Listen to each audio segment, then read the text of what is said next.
milyones na nakalaan para masolusyonan ang taon-taon na lang nating problema sa mga baha. Nakurakot!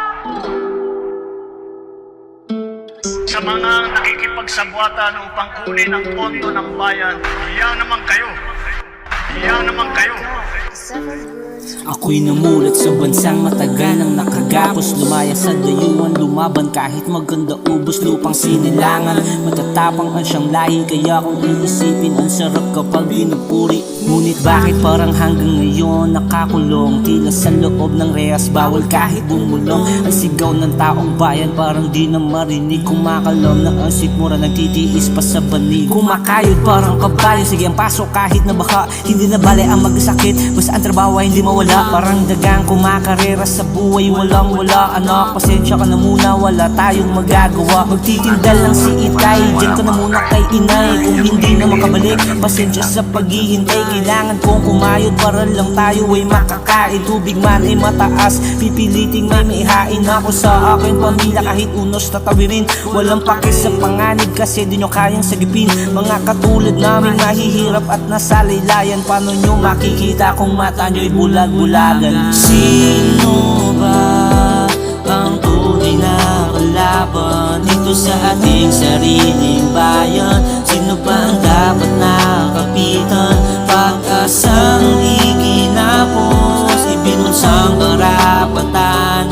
Mga matang bulag-bulagan, makikita ba ang aming kalagayan? Isipin mo ay hindi to madali, 24 oras isang araw, bawal magkamali. Lilisanin ng tahanan para lang may mauwi, kahit isang latang sardinas para lang mapangiti. Ang pamilyang naghihintay sa bahay ko na inabot. Pasensya na madumal o ito pansit sa supot. Babawi na lang ako bukas, ang laging sinasabi. Naway humupa ang baha para naman makarami. Kaya di ko lubos maisip paano nyo nagagawang matulog sa malambot na kama habang sila nag-aabang. At hindi mapakali kasi baka raw tumaas. Napapagod na si Nene, maghapon siyang naglimas. Ang sarap ng buhay nyo, kami itong nakakaawa. Nagbabayad ng buwis pero kayong tumatamasa. Gigising kahit puyat, babiyahe ng pawisan. Tinitipid ang kita, aabot ba sa katapusan? Ang tanong di para saan, may sagot bang nakalaan? May pag-asa pa kayang lahat ng to'y matuldukan? Sobrang katiwalian, makamundong kaisipan. Kung hindi pa binaha, hindi pa mag-aamin yun. Nakalulong mo isipin kung paano nyo nalulunok.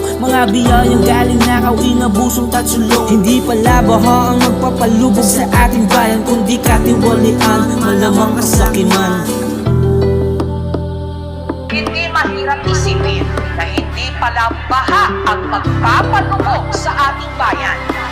Hindi kasakiman. Sino ba ang tunay na kalaban dito sa ating sariling bayan? Sino ba ang dapat nakapitan? Pag-asang iginapos, ibinunsang karapatan. Mga matang bulag-bulagan, makikita ba ang aming kalagayan?